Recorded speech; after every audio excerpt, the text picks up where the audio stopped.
جب کوئی گوڈ کا ڈس بلیور یہ بات کرتا ہے کہ یہ سب کچھ چانس پہ پیدا ہوا ہے، سب کچھ خود بخود پیدا ہو گیا ہے، یا وہ جو کرولریز بنا کے بتایا جاتا ہے کہ اتنے چانسز میں سے یہ ہوا ہوگا تو اس طرح بن جائے گا، تو جو ریلیجیس پرسنز ہیں یا ریلیجیس کے ماننے والے ہیں وہ آگے سے کہتے ہیں کہ یہ پاسبل ہی نہیں ہے، یہ نیچرلی پاسبل نہیں ہے، سائنٹیفکلی پاسبل نہیں ہے.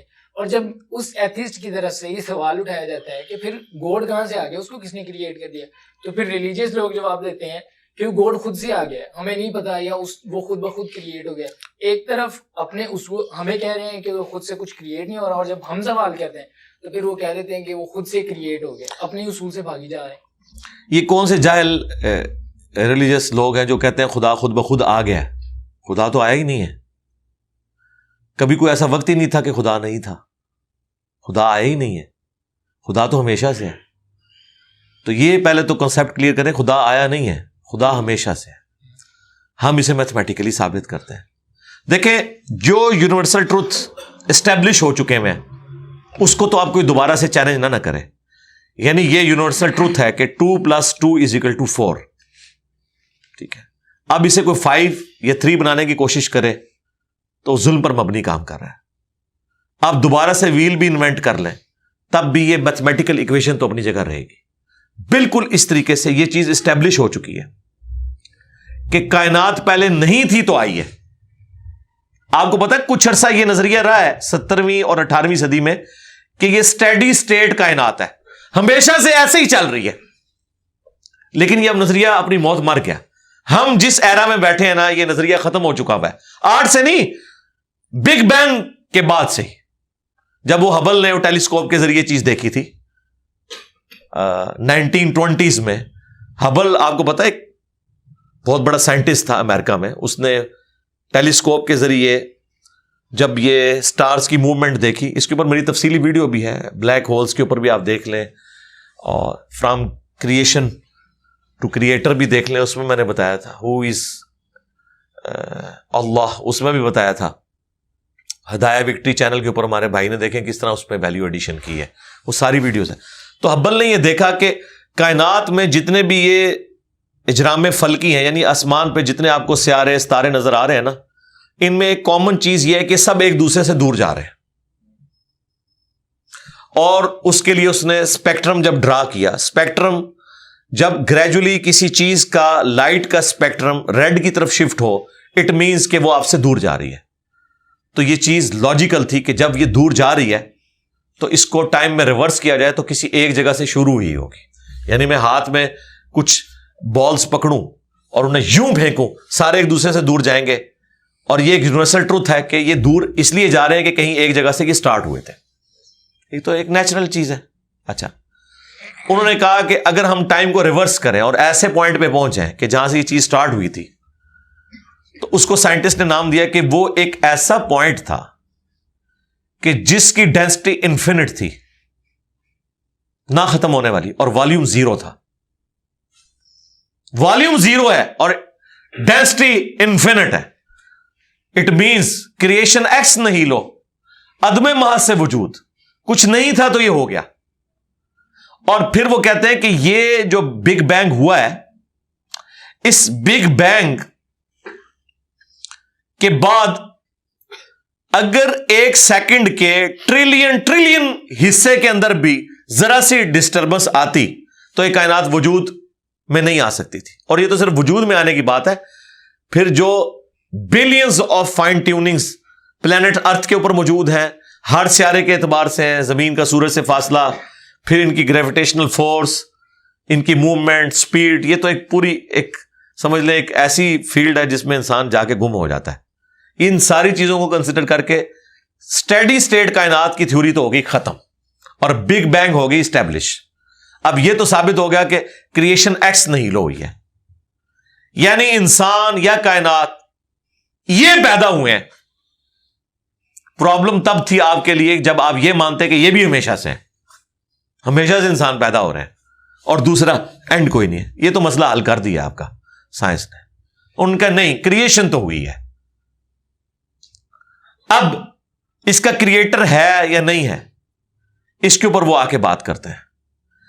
اب یہ جو فائن ٹیوننگز ہیں، ان کو سمجھنے کے لیے اتنے دماغ کی ضرورت ہے, اتنے برینز کی ضرورت ہے, ڈی این اے کی اسٹرکچر کو سمجھنے کے لیے, اس ہارمونی کو سمجھنے کے لیے, بنانے کے لیے نہیں سرکار.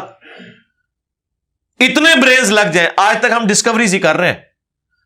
یہ جتنے ہم چیزیں دریافت کرتے ہیں نا, وہ ہم قانون قدرت دریافت کرتے ہیں. یعنی اگر ہم نے یہ چیز ایکسپلور کر لی ہے کہ سورج مشرق سے نکلتا ہے, مغرب میں غروب ہوتا ہے ود رسپیکٹ ٹو زمین, ویسے تو غروب ہوتا ہی نہیں ہے نا, نکلتا ہے, تو یہ ایک فزیکل فینومینا ہے جو ہم نے ڈسکور کیا ہے. اس فینومینا نے سورج کو پیدا نہیں کیا.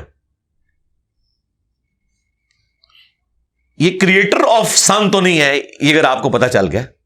انڈے میں سے چوزا نکلتا ہے, اور چوزا اتنے عرصے کے لیے انڈے کو آپ گرمائش میں رکھتے ہیں 22 دن کے لیے مرغی کے نیچے یا کسی مشین میں, تو اس انفارمیشن نے چوزے کو پیدا نہیں کیا, بلکہ یہ چوزے کے پیدا ہونے کے بارے میں انفارمیشن ہے.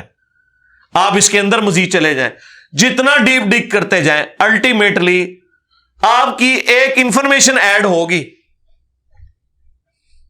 یہ نہیں ہوگا کہ آپ کو یہ پتا چل جائے کہ اس نے پیدا کیا. وہ تو مرغی کو خود نہیں پتا جو پیدا کرنے والی ہے, کروکوڈائل کو, ایلیفینٹ کو یہ پتہ ہی نہیں میرے اندر کیا کیا کوالٹیز ہیں. جس کو یہ پتہ ہی نہیں میرے اندر کیا کوالٹیز ہیں, انسان کو نہیں پتا ابھی تک میرے اندر کیا کوالٹیز ہیں. یہ تو بھی سائنس تھوڑا بہت آپ کو ایکسپلور کر رہی ہے. تو کریٹر تو ہم ان کوالٹیز کے ہے ہی نہیں ہے. اور پھر پیچھے ایک برین اس اعتبار سے ہے کہ وہ ایک آرگنائز طریقے سے, اور یہ بھی چیز ڈیفینیٹلی فیزیبلٹی کے تحت آپ سمجھیں میتھمیٹکس میں اسٹیبلش ہو چکی ہے کہ یہ پورے ایک آرگنائز طریقے سے جو چیز چل رہی ہوتی ہے اس کے پیچھے ایک برین ضرور ہوتا ہے. برین کے بغیر یہ کوئی ڈیزائن کر نہیں سکتا. فزکس کا سیکنڈ آف تھرمو ڈائنامکس جو ہے کہ انٹروپی یا تو کانسٹنٹ رہتی ہے یا انکریز کرتی ہے, یعنی ڈس آرڈر. خدا نہ خواستہ یہاں پہ دھماکہ ہو جائے تو ہر چیز بکھر جائے گی. اس کے بعد دنیا کا کوئی دھماکہ دوبارہ اس کو اس حالت میں ارینج نہیں کر سکتا. اس کو کہتے ہیں انٹروپی, کہ کہیں پہ بگاڑ آتا ہے تو وہ بڑھتا ہے.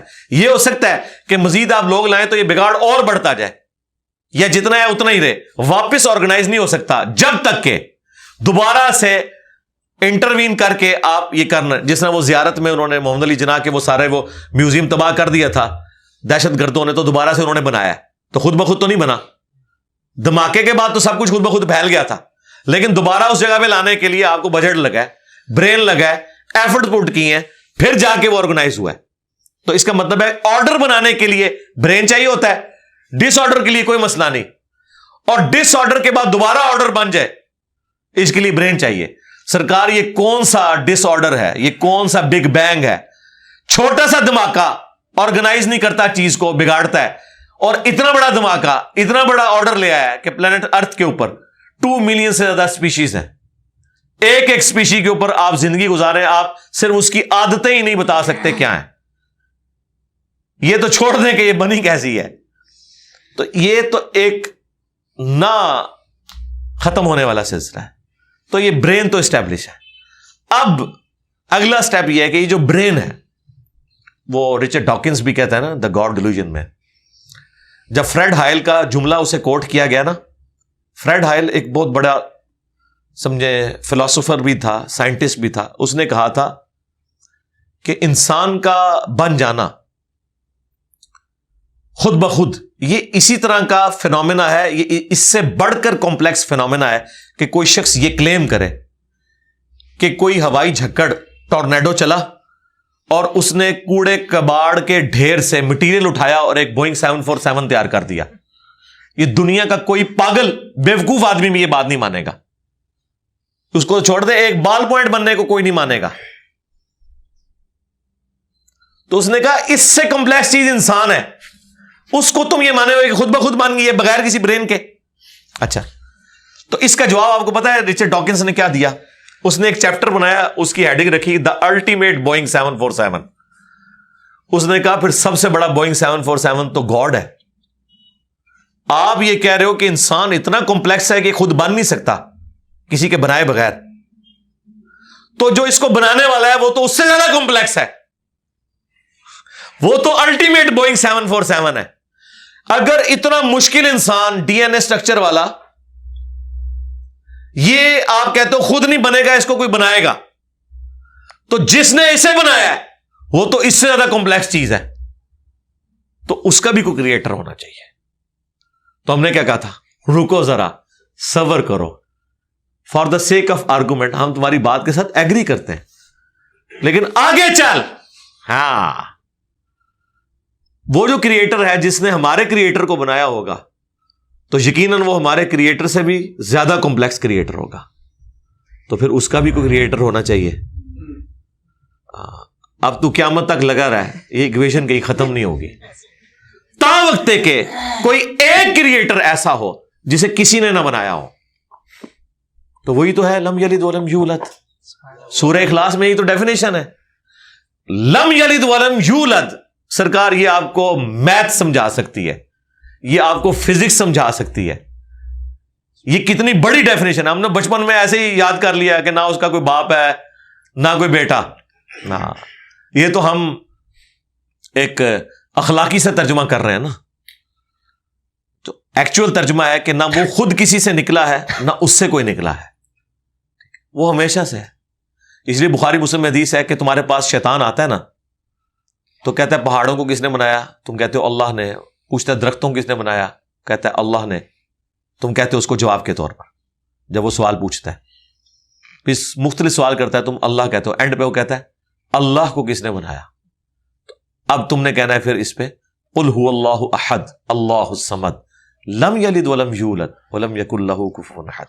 ذرا نبی علیہ السلام تو اتنا ہی کہہ سکتے تھے نا، آپ کو اللہ تعالیٰ نے ہماری ہدایت کا امام بنایا، ٹھیک ہے، لیکن بعد میں جب یہ میتھمیٹیکل ایکویشنز، سائنٹیفک ڈسکوریز اور یہ یونیورسل ٹروتھ انسانوں کو اللہ تعالیٰ نے دریافت کروائے ہیں، تو اب ہم بڑی آسانی سے اس کو مزید ایکسپلین کر سکتے ہیں کہ اگر کوئی کریٹر کا کریٹر ہے تو اس کا بھی کوئی کریٹر ہوگا، اور یوں یہ ایک سمجھ لے نہ ختم ہونے والا سلسلہ شروع ہو جائے گا۔ یہ آپ کو اچھا اب آپ سوچ رہے ہو کہ یہ کیوں ماننا پڑے گا کہ کوئی ایک ایسا ہونا چاہیے کہ جس کا، یہ اس لیے ماننا پڑے گا کہ دوسری طرف ایکویشن جو ہے وہ فزیکلی میرے سامنے موجود ہے کہ میں ہوں، کریشن موجود ہے۔ اگر ایک تھیوری ہوتی نا کہ نہ کریشن ہوتی نہ کریٹر تو ہمیں کوئی چیز مجبور نہیں کرتی تھی۔ اب ہماری مجبوری یہ ہے کہ کائنات ہمارے سامنے ہے، ہم زندہ مخلوق ہیں، ہم سب کچھ دیکھ رہے ہیں، کریٹڈ چیزیں موجود ہیں، تو دوسرے اینگل پہ ہمیں جانا پڑے گا اور الٹیمیٹلی کسی ایک کریٹر پہ رکنا پڑے گا، کوئی کریٹر نہ ہو اس کا۔ اس لیے میں نے اپنی ویڈیوز میں بارہا کہا ہے، اگر آپ مجھ سے پوچھیں کہ اللہ تعالیٰ کی کون سی ایسی کوالٹی ہے جو امیجنیشن سے باہر ہے، جس کی آپ کو مثال بھی نہیں بیان کر سکتے، دیکھیں اگر اللہ تعالیٰ کہتا ہے میں سنتا ہوں دیکھتا ہوں تو ہم اس کا ایک دھندلا تصور لا سکتے ہیں کہ میں بھی سنتا ہوں اور دیکھتا ہوں، اگرچہ میرا ادھار کا ہے، اللہ کا ذاتی ہے، میرا لمیٹڈ ہے، اللہ کا ان لمیٹڈ ہے، میرا ڈیپینڈنٹ ہے، اللہ کا انڈیپینڈنٹ ہے، ہر چیز کو آپ امیجن کر سکتے ہیں، لیکن اللہ کی جو یہ کوالٹی ہے کہ وہ ہمیشہ سے ہے، کبھی کوئی وقت ایسا نہیں تھا کہ وہ نہیں تھا، یہ ایک ایسا اندھا کنواں ہے، یہ وہ کانسیپٹ ہے کہ جس میں آپ غرق بھی ہو جائیں آپ کو اس کا کوئی سرا نہیں پکڑائی دے گا، ٹھیک ہے، اور یہ اللہ کی ایسی کوالٹی ہے۔ بہرحال یہ کوالٹی تو ہم اللہ کے ساتھ شیئر نہیں کر سکتے، لیکن جو اس کی دوسری کوالٹی ہے کہ وہ ہمیشہ کے لیے ہے، اس نے دیکھیں آپ کو شیئر کر لیا اپنے ساتھ، خالق اور مخلوق کے فرق کے ساتھ ہمیشہ کی زندگی اس نے جنت میں آپ کا مقدر کر دی ہے۔ یعنی وہ کوالٹی تو شیئر نہیں ہو سکتی کہ ہمیشہ سے ہو، لیکن ہمیشہ کے لیے ہو، یہ اس نے آپ کو دے دی ہے۔ دیکھیں یہ وہ کنسپٹ ہے جس کے بعد آپ اللہ سے محبت کریں کہ دیکھیں وہ اکیلا تھا، اس نے اپنے ساتھ آپ کو شریک کر لیا، اس اعتبار سے کہ خالق اور مخلوق کا فرق تو ہے، لیکن اس نے دیکھیں آپ کو کیا کیا نعمتیں جنت میں دینی ہے، آپ خواہش کریں گے وہ چیز آپ کے سامنے آ جائے گی۔ اسی کے لیے میں نے وہ منی گاڈ کی ٹرم ڈیوائز کی تھی خالق اور مخلوق کے ساتھ سمجھانے کے لیے۔ اپنا تو انہوں نے وحدت الوجود ڈیوائز کیا، جبکہ وجود تو اللہ کے علاوہ بھی موجود ہے، لیکن ہم نے کبھی ان کو نہیں کہا آپ کافر ہو۔ یہ ایکسپلینیشن دیتے ہیں وحدت الوجود سے مراد یہ ہے کہ حقیقی وجود ایک ہے، باقی اسی نے پیدا کیا، حالانکہ ان کا یہ نظریہ نہیں ہے، یہ کہتے ہیں باقی بھی اسی کا حصہ ہیں۔ ہم کہتے ہیں نہیں چلو ٹھیک ہے، ہم بدگمانی نہیں کرتے۔ وحدت الوجود کا کانسیپٹ ہم نے کفر و شرک ان کے کہنے کے اوپر نہیں مانا، حالانکہ ہم لگا سکتے تھے فتویٰ، کیونکہ جب کوئی اپنی ایکسپلینیشن دے دیتا ہے پیچھے فتویٰ نہیں رہتا۔ لیکن انہوں نے ہمارے اوپر فتوے لگائے، یہ ہو گیا وہ ہو گیا، اور پھر دیکھیں وہ مفتی سعید صاحب نے بھی کہہ دیا بھائیا سب کی اپنی چھوٹی چھوٹی خدائیاں ہوں گی. یا جنت میں وائی فائی ہوگا، سب کچھ ہوگا. بھائی کسی آدمی کے وہم و گمان میں بھی وہ چیزیں نہیں گزری جو اللہ اسے جنت میں دے گا. بھیا سب کی اپنی اپنی چھوٹی چھوٹی خدائیاں ہوں گی، اب اس سے زیادہ کیا چاہیے. بھیا سب کی اپنی اپنی چھوٹی چھوٹی خدائیاں ہوں گی، اب اس سے زیادہ کیا چاہیے. بھیا سب کی اپنی اپنی چھوٹی چھوٹی خدائیاں ہوں گی، اب اس سے زیادہ کیا چاہیے. اپنی خدائی ہوگی نا یہ ہو جائے یہ نہ ہو، اپنی خدائی ہوگی نا یہ ہو جائے یہ نہ ہو، اپنی خدائی ہوگی نا یہ ہو جائے یہ نہ ہو. ہاں آیا نا پھر. اور اب سے اس سے بڑی بات یہ کہتے ہیں یہ جی وہ جنت میں تو آپ دعا کریں گے تو آپ کو ملے گا، خواہش اور کن فیکون نہیں ہوگا. سرکار خواہش ہی ہے، اور آپ تو بات ہی نہ کریں. آپ تو اپنے بابوں کے لیے دنیا میں یہ کہتے ہیں نگاہ مار کے کر دیتا، تسی دنیا نگاہ مار کے کر دو دعا بغیر. کبھی آیا کہ عبد القادر جیلانی نے دعا کی تو مردہ زندہ ہو گیا؟ کہا نہیں کیا اٹھ کن فیکون تسی دنیا منے بیٹھے ہوئے ہو، سانو جنت بھی کن فیکون کے اوپر تم جو ہے وہ کہتے ہو کہ یہ شرک کر رہے ہیں. تمہارے سارے بابوں کے بارے میں تم یہ دنیا میں شرک مانے ہوئے ہو جو ہے ہی سب کچھ جھوٹ ہے. ہم تو آخرت بتا رہے ہیں کن فیکون اس اعتبار سے کہ آپ کی خواہش کے بعد وہ چیز آپ کے سامنے آ جائے گی. چاہیں تو اشاروں سے اپنے کایا ہی پلٹ دیں دنیا کی. ہاں یہ حال ہے خدمت گاروں کا، سرکار کا عالم کا، اشاروں سے دعاؤں سے نہیں. تو سانو کہتے نہیں جنت کی دعا تو بعد ملے گا، اشارے نہ کچھ نہیں ملے گا. تو اسی دنیا جی اپنی جہنم بنائی ہوئی ہے اس طرح سے عقیدے رکھ کے، اور جو ایکچوئل ہے وہ تو ہے انشاءاللہ تعالی. ہاں شاید آپ کے لیے اور آپ جن کو مانتے ہیں ان کے لیے نہ ہو، اس لیے آپ ماننے کے لیے تیار نہیں ہے. ہمارے لیے تو ہے انشاءاللہ تعالی، انشاءاللہ.